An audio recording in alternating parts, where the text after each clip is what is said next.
rumor sekarang. Betul. Tapi drafting pace dari game kita yang pertama di match terakhir.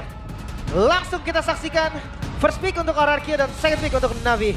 Yep. Alright, ini dia Chip yang menjadi salah satu hero andalan dari IDOC itu sendiri, bahkan ditutup oleh tim mereka. Ya, jangan lupa nih Chip juga kemarin cukup menghancurkan ya sebenarnya ya. Kalau kita melihat perform dari Chip itu sendiri dan Granger juga di ban. Fanny akankah di ban sekarang untuk RRQ seperti yang kita sempat bahas tadi. Karena secara banyak yang terbuka ya, Kalea ada. Bisa dipergunakan juga oleh IDOC.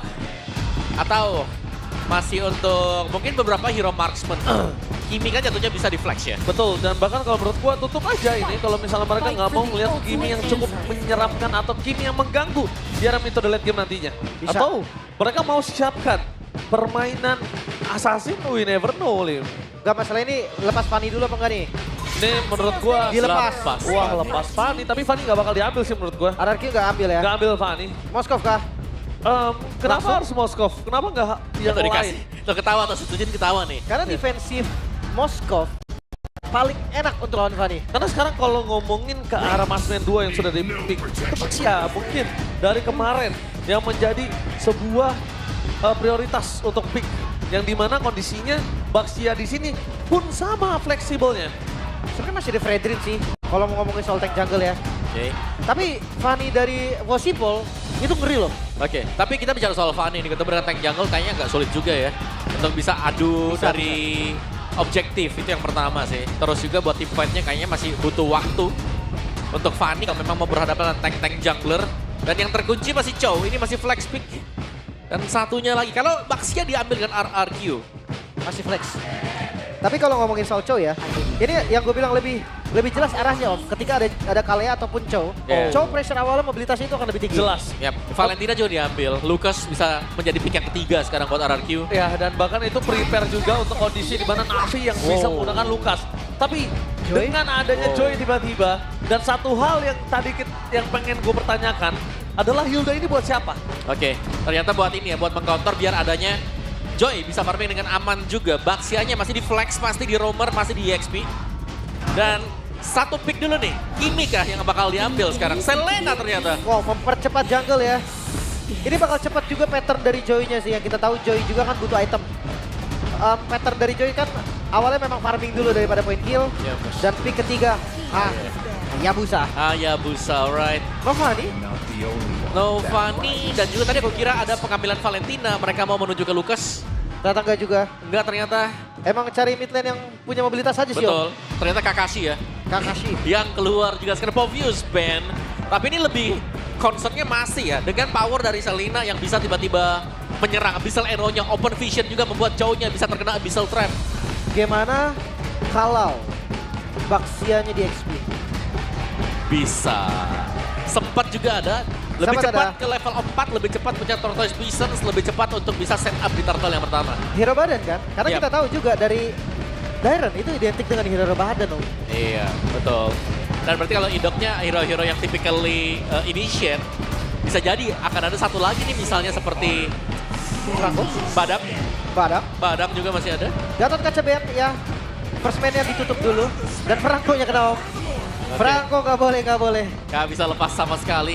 Karena Hayabusa bisa terpegang dengan Franco. Padahal cancellation-nya banyak loh. Dan bisa ngambil Bloodihan-nya juga. Yap. Sangat-sangat bisa sekali ya, ada Valentina. Tapi last dulu nih sekarang nih. High loss, ada Ya kalau nyari first man high loss. Glue juga ada. Glue, iya bisa juga. Bisa masuk ke dalam opsi. Kalau untuk frontliner tambahan. Atau jangan-jangan damage ternyata Om. Oke. Bermain experience damage yang sekarang udah mulai muncul juga kan. Ya, kalau kondisi seperti ini juga mereka melihat harusnya di mana Lucas juga masih punya chance untuk jadi XP laner. Bisa, tadi dikunci sama Nino. Ya, Tapi untuk Bene Beatrix. Oh ini kombinasi ya, Chow Beatrix ya.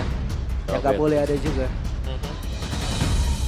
Mau ke siapa nih? Karena hari itu sedih band Granger udah gak ada.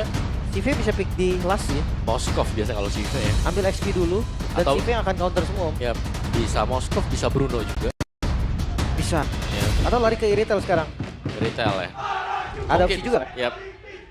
Tapi ya kita tahan dulu untuk gold laner dari Navi ya. Karena cowoknya kalau ada di roamer, EXP dulu yang tebel. Edit bisa. Kalau memang mau gold lane sekarang, ambillah yang paling bagus. Kayak menurut gue cuma Irital dan Irital, One sih. ya. Paling dua opsi itu aja. One. Ada Selena soalnya. Tapi glue dulu EXP. Wah. Kan badannya dulu. Tapi kita ngelihat juga di mana Selena dan Baxia ini sebenarnya kalau dikategorikan mungkin mid-nya Selena, romnya Baxia. Tapi kalau misalnya mau ada pergerakan-pergerakan tiba-tiba, oh tapi tidak. Tidak secepat itu, terbujuk. Dairan dengan badannya. Warna-warna di text. Tadi gue kira akan ada pergeseran lagi. Ya, tapi Karena gini, ke Baxia Shield Unity stun. Efek yang lumayan lama. Jadi kena tabrak dari rodanya Baxia, itu akan disambut langsung oleh Selena. Oke, bisa dibalik juga ya.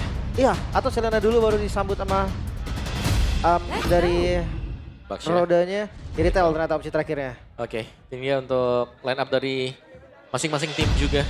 Dan Baxia kemungkinan besar akan membawakan juga Revitalize. Super tanky pasti di area depan. Dan memang dia akan bisa menerima begitu banyak damage sebelum turtle nanti. Banyak ultimate yang bisa diambil. Bisa. Oke, tapi kali ini kita bakal melihat di mana satu kesempatan terakhir dari Navi untuk mendapatkan poin. Karena kalau tidak, udah tidak ada lagi kesempatan karena ini adalah match terakhir penutup dari regular season MPL Indonesia season 15. Oke, dan wow, mungkin secara statistik ini cukup mirip loh. Control, push, team coordination, dua-duanya sama. Oke, mari kita menyaksikan apakah RRQ mampu mendapatkan juara regular season atau bahkan Navi yang akan mendapatkan poin pertamanya. So MPL, mana tepuk tangannya? Let's go to the land Natal. Oke, match terakhir ya, match penutupan untuk regular season. Satu kemenangan saja yang dibutuhkan oleh RRQ. Dan kalau misalkan kita lihat draftnya, ini draft yang pernah dimunculkan dari tim sebelum Navi, Om. Sebelum Navi. Ramelian. Oke. Tapi itu pakai Franco, jadi Baxianya Jungle, Franco roamer. Kena tabrak roda, ditarik. Iya. Itu udah sering banget kita lihat waktu itu. Oke. Sekarang diganti sama Selena. Oke, Selenanya nih. Ini punya peran penting juga pasti untuk Selena ya, karena bisa trapnya dia. Open vision sih, dan ini cukup menghambat agar Chow-nya tidak terlalu aktif nanti. Harus injak dulu ada efek slow yang dirasakan oleh Kars. Oke, tapi Lele dari Rins tidak kena, jadi tidak bisa disambut terlebih dahulu oleh para pasukan dari tim RRQ dan Emblem misalkan Omawa. Iya, dari emblemnya juga, emblem support masih ya. Dan Tenacity dibawakan oleh Dairan ternyata. Rins. Oke, poking dapat sedikit untuk Rins. Dan emblem tank ya, ini untuk Idok membawakan juga Tenacity dan Firmness. Firmness, bukan Vitality yang bisa menambahkan 250 HP. Alright, tapi lihat di depan sana, para pasukan dari tim Navi agak cukup berani untuk bisa masuk lebih dalam lagi. Karena jangan sampai Kosedonya itu terpotong. Kondisi Idok itu cepat banget untuk bisa melakukan rotasi loh, Lim. Iya. Itu yang harus diperhatikan, tapi lihat di arah bottom lane, CV bener-bener terpressure dengan pergerakan. Dia nggak mau terlalu terburu-buru menggunakan sprintnya. Dan bahkan para pasukan dari tim Navi, posisi dari gold mereka mencoba untuk mengejar. Dan first blood belum bisa didapatkan. Jump kill tidak ada, tapi nampaknya satu first blood malah didapatkan oleh Idok again. Top klasemen MVP regular season by Roamer, Idok. Apa terlalu cepat sih tadi, miskalkulasi juga dari damage.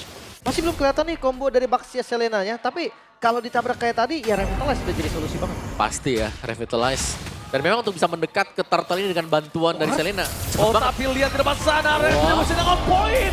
Wasipau berhasil mendapatkan turtle dengan atas satu korban jiwa di tengah tadi, jadi masih worth it. Iya, dan itu cukup disayangkan karena lebih banyak pemain RRQ sebenarnya tadi.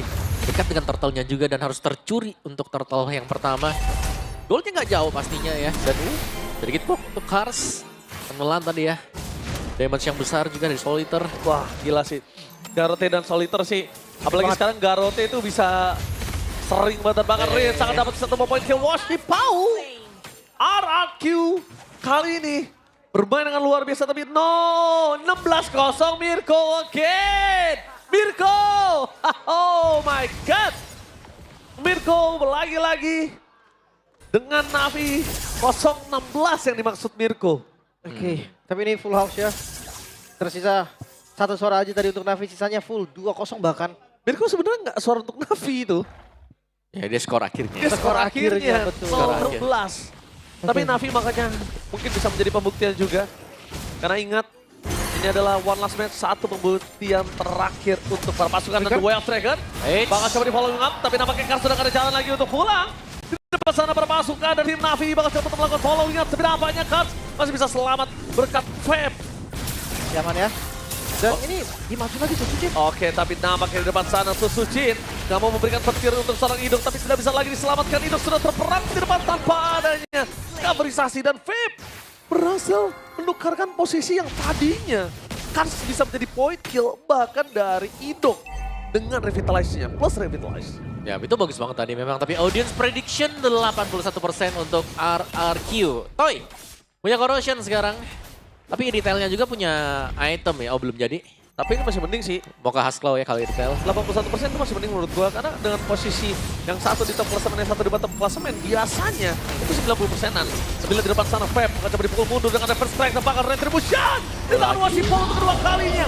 Hayabusa berhasil mendapatkan satu turtle aja udah mahal, dan ini dua turtle harus didapatkan, sedangkan Range Seratul Maut bakal coba untuk mundur ke belakang. Dengan ada para pasukan dari tim Navi, mereka mencoba untuk mencari point kill. Flicker for defensif, kembali Feb dapetin momentum, dan Navi 1200 gold di atas RRQ. Dahsyat sih. Dari retribution Wasipol ya. 2 kali tadi. Yang pertama memang pure pencurian, yang kedua ada kontes yang terjadi tapi lagi-lagi dimenangkan oleh Wasipol.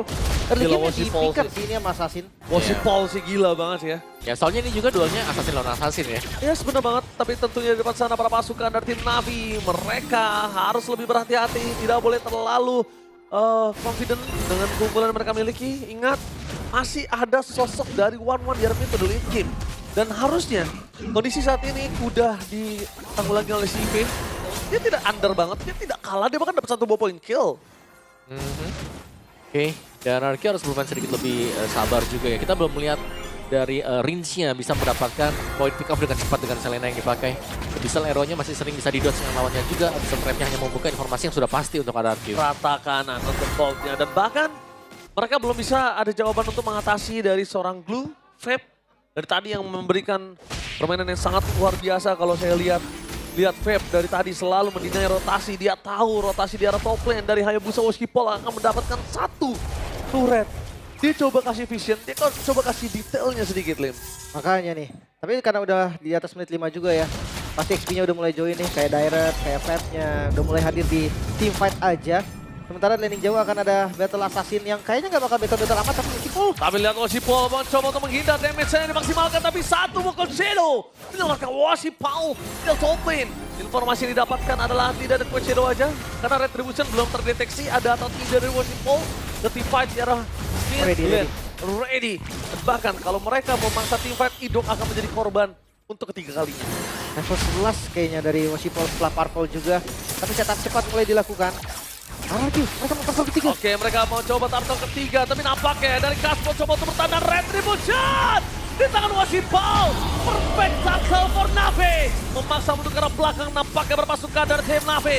Kali ini hanya bisa menggendong depan saja. Feb mencoba untuk mundur dengan adanya flicker yang masih available, gak bakal dipaksa oleh para pasukan dari tim Navi. Oke. Perfect turtle. Awal yang baik 2000 gold bahkan diungguli oleh Navi. Baik sekali untuk Assassin, Om Wawa. Betul, ini sangat-sangat baik sekali dari Navinya. Mereka tinggal mengendalikan ya untuk di early yang sudah mereka dapatkan sekarang juga. Dan mereka harus berhati-hati, tapi ya ini tetap dengan notes di mana one juga jangan sampai jadi dari Toy. Oke, one dari Toy mungkin bisa kita bilang agak kurang diperhatikan oleh para pasukan dari tim Navi, karena mereka lebih prioritas untuk menuju ke arah EXP, mid, dan juga junglernya yang udah benar-benar ditutup oleh para pasukan dari tim Navi. Lihat RRQ, 2400 gold difference. Mereka butuh waktu yang banyak untuk stretch gimana game ini bisa dipegang sama mereka. Mereka harus tahu jawaban, tapi lihat Kars berhasil dihindari oleh seorang Riz. Dari jawaban, Duel Dragon, preventif, tepat following of damage, nampaknya Idok is coming. Mencari di mana si Feb berada, tapi nampaknya Feb sudah turun di depan sana. Membuat para pasukan dari tim Navi memilih untuk mundur. Gertakan di arah mid lane, gagal untuk mendapatkan 1 turret. Bahkan sebaliknya, dari Toy berhasil membalaskan dan kondisi saat ini terpasukan dari tim Navi. Mereka bisa mendapatkan Ido, masih ada Revitalize, terbagi menjadi 2, bahkan terbagi menjadi 3 dan Ido berhasil ditunggangi oleh Pip. Pip di depan sana berhasil memberikan momentum tapi tidak ada jalan untuk pulang. Dan this is Captain Toy speaking ready to take off. Bahkan double kill didapatkan oleh pasukan dari tim RRQ. Meskipun begitu shutdown yang sangat baik di tangan Washipol 3-0-3. Tetap gold masih bisa dipegang sama Navi ya. Seenggaknya turun RRQ. Mereka juga paksa untuk defense di bagian mid-nya. Contoh dari segi item, Om. Yap. Yang kita mention tadi ya, bagaimana one-one-nya jangan sampai jadi juga. Dan ternyata untuk Toy-nya, ini sempat mendapatkan corrosion bersama dengan Windtalker juga. Jadi secara attack speed-nya mungkin akan cukup terjaga nantinya kepada Toy, terutama nanti untuk di next team fight. Sujin, Holy Crystal berhadapan dengan second item untuk si Washipol tadi. BOD yang sudah selesai menuju ke Endless Battle. Iya, ya kalau ngomongin sakit, ya Washipol juga udah sakit banget nih. Betul. Jadi nggak bisa dianggap remeh. Tergantung timing dari masuknya. Kalau kita ngomongin soal Assassin, yang buka skill duluan biasanya yang akan kalah.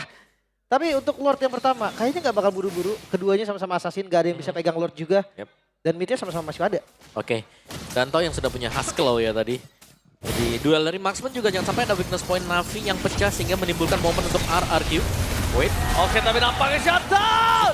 Dyron again memberikan permainan dan this is Captain Toy ready to take off. Meanwhile di belakang sana zoning out yang berhasil dilakukan kepada seorang Valentena membuat Fred tumbang. Gak ada falling out yang dekat. Second menuju ke arah sosok-sosok Sujin. Tapi nampaknya double kill dari Kars. Bahkan looking for triple kill. Maka coba dipaksa oleh para pasukan dari tim RRQ. Terlalu kuat zoning yang dilakukan. Tapi lihat di depan sana, Riz gak punya kuasa. Kalau misalnya di burst dan Sujin harus menahan Lord. Akhirnya mereka merelakan Lord tersebut. Dan RRQ dalam sekejap berhasil membalikan kembali keadaan. Thanks to Dyron. Tiba-tiba saja momentum yang dibuat lagi-lagi late Dyron. Membuat kesempatan dari Navi kembali turun. Jauh loh, goldnya langsung Tarik habis. Sebuah kombinasi yang memang manis ya tadi antara Badang dan juga One-One. Di mana weakness point akhirnya kembali berhasil untuk dipecahkan. Dan terbang lagi untuk kedua kalinya untuk Toy. Dan sekarang Lord jatuh ke tangan RRQ. Dari Navinya hanya bisa melakukan defense juga. Mereka sudah bermain dengan sangat bagus tapi satu momen mereka kehilangan tempo permainan. Bisa saja untuk di zoning dulu. Karena targetnya adalah mid lane nih. Selama mid lane yang terbongkar, Washipol akan semakin tipis pergerakannya. Zonanya akan semakin kecil. Apalagi warning terhadap purple buff yang dia miliki itu akan cukup berat nantinya. Tapi lihat di depan sana, Washipol sedikit terdeteksi. Sujin masih mau lebih. Tidak bisa dipertahankan, dibongkar abis. Turret tiara mid lane oleh tim RRQ. Yep. Belum ada kombinasi Baxia Serena ini, Om. Belum sama Dari sekali. tadi ya, belum kelihatan juga. Ini lebih kombinasi dari Badang One-One. Badang One-One betul juga. Ada setup yang masuk, pecah weakness point, terbang akhirnya. Tapi lihat arah top lane Tyron! Langsung menuju ke arah seorang CV. Dan itu dia lane Tyron. Raja yang pernah terlupakan. Memberikan 2 kali momentum terhadap para pasukan tim RRQ. Tyron! EXP laner yang pernah terlupakan dan bahkan balik lagi ke Emil dan memberikan pesona yang luar biasa. Di arah top lane, Masih ada pasif. Memang masih ada pasif. Tapi lihat betapa efektifnya pergerakan menuju ke arah seorang CV yang tidak ada flicker. Ingat, dengan sprint saja. Oh, Jarvan. Meledak. Sakit banget. Lihat petirnya. Tidak bisa dibendung. Terlalu sakit. Itu petir, bukan sembarang petir. Tapi aman ya. Masih ada super minion lagi dari arah mid lane akan dicoba untuk RRQ. Alright, mereka bakal coba untuk masak. Kayaknya enggak. Kenapa? Karena kondisi kali ini Dyron nggak punya flicker. Kedua super minionnya tidak ada. Dan ketiga, kalau itu momentumnya gagal, Lid, semua 3.000 gold yang sudah mereka tabung selama ini, udah pasti langsung hilang sekejap. Oke. Tapi ya 3.000 bukan angka yang jauh juga. Navinya pasti mereka masih berusaha untuk mengejar. Dan kalau kita intip dari item juga Wind of Nature dari Toy yang tertinggal tadi, dari goldnya sekarang sudah leading jauh juga. Satu item yang membedakan adalah Wind of Nature yang sudah dipegang oleh Toy. Dan pastinya Baxia ini kuat dengan anti Kuiras dan juga Radiant Armor. 2 item physical, anti physical dan juga anti magic. Wah ini nggak bisa ditumbangin instan nih. Wah, ini mereka harus dapat satu dulu sih. Lele-nya satu, poking. Daerah nanti bakal following up kalau dengan flicker, kalau sekarang nggak bisa. Belum ada Nggak ada flickernya. Makanya kalau nggak ada flicker minimal ada super minion. Kalau nggak ada super minion, nggak ada flicker, jangan untuk Dyron. Sedangkan Navi, jangan sampai ada yang kena lele. Mungkin menurut aku yang paling bisa menang lele cuma Fab doang. Oh. Kenapa? Karena Kars itu butuh standby dengan flicker yang dimiliki. Kita lihat di depan sana. Idok melihat potensi dari sosok seorang Kars bisa nge-zoning out dan itu yang harus diperhatikan. Oke. Masih aman ya. Atasnya juga di show nih. Bisa dilepas ya Om sebenarnya ya. Bisa mungkin, tapi RRQ mereka akan coba untuk ngambil Paksa, Lordnya ya. dia paksa sih kalau menurut gue. Iya, karena mereka sudah lagi menang nih sekarang dari gold-goldnya juga. Powernya di depan gimana. Wosipol terkena lele dari seorang Reigns untuk ke belakang. Tapi Sojin mencari di mana si V berada. Damage-nya memang terlalu sakit tapi jangan lupakan. Kars benar-benar mengeka dengan sangat baik. Diren di depan sana, Flicker for defensive menandakan tidak ada initiate power dari Kars. Ditutup. Tapi bukan berarti Feb tidak bisa mengorbankan jiwa dan raganya dengan flicker yang dia miliki. Oh, dipaksa masuk sepertinya Feb. Cari vision di depan dan Wosipol dapat lumpur. Oke, Wosipol memang dapat lumpur tapi lihat Kars sekarang maut. Duel Dragon ke arah siapa di depan sana belum terdeteksi. Dan bahkan Toy siap untuk melakukan defender Red bersama Toy dan seorang Sojin. Masih mendapatkan Lord mundur ke arah belakang. Lihat Toy di depan sana seorang diri mencoba untuk selamat dari tunggangan dan Wosipol bakal coba digaruk oleh seorang Rinsha. Tapi X-Magic standby dan itu dia. One by one situation. This is Toy. Captain Toy berhasil menyelesaikan tugas satu poin kill yang sangat mahal. Itu dia. Terpisah tadi team fight-nya. Di mana Hayabusa yang tidak mau terjebak dengan Koshiro terakhir masih bisa selamat memang. Tapi Lord tetap diamankan RRQ. Mereka bisa mendobrak pertahanan dari Navi. Setuju, ini kenapa aku bilang bisa didobrak. Pertama masih ada flicker dari Darren. Kedua dengan adanya Lord yang cukup perkasa dan lane di tiga-tiganya berantakan semua untuk Navi. Ya, dan ini weakness point yang harus dijaga banget ya. Dari Navi yang mereka belum bisa Oh, memaksimalkan perfect Kars. Darren! Following up damage yang kurang membuat Darren kali ini belum berhasil mendapatkan point kill. Tapi lihat, satu initiate dia berhasil mendapatkan satu turret di arah tengah. Darren memilih untuk mundur.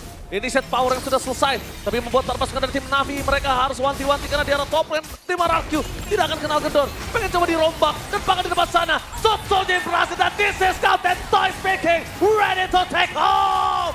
RRQ Triple kill. berhasil mendapatkan triple kill dan menutup game yang pertama. One moment is real. Le Darren. Selamat datang Raja dari segala raja sebagai champion dari regular season MPLID season yang ke-15. Yes. Early game tadi terlihat cukup sulit ya. Waktu Hayabusa berhasil mendapatkan objektif. 2 kali turtle tadi sempat untuk diamankan oleh Wosipol. Tapi ketika Toy mendapatkan second item Windtalker dan juga third item Husklow, situasi berubah. RRQ mereka berhasil untuk memberikan sebuah tarik ulur yang cukup manis. Dan bahkan dengan damage yang sudah bisa diberikan dari Rin. Sky Pierce bahkan tadi ada untuk Rin sebagai item yang ketiga. Sangat dalam damage dari Selena tersebut. Itu dia. Tiba-tiba saja Om, satu momen saja. Yap. RRQ mereka membalikan semua usaha Navi, usaha keras Navi dengan perfect turtle-nya. Yes. Hilang. Say thanks to Darren again. Satu momentum membuat RRQ berbalik langsung memimpin. Satu kemenangan langsung membuat RRQ juara regular season. Dan itu dia Darren. Deserve banget untuk naik ke MPL Indonesia. Yap, satu momen dari Darren tadi ya. Lagi ya Darren, satu nama. Satu nama dan ya gak cuma satu momen ya, ada banyak momen juga, terutama momen yang terakhir juga waktu dia masuk tiba-tiba ke dalam base. Wah itu dia Punya tahu. Navi. Untuk bongkar itu dia butuh satu momen. Selama dia nggak apa-apa nggak follow up tapi turret pecah dan dia bisa dijemput.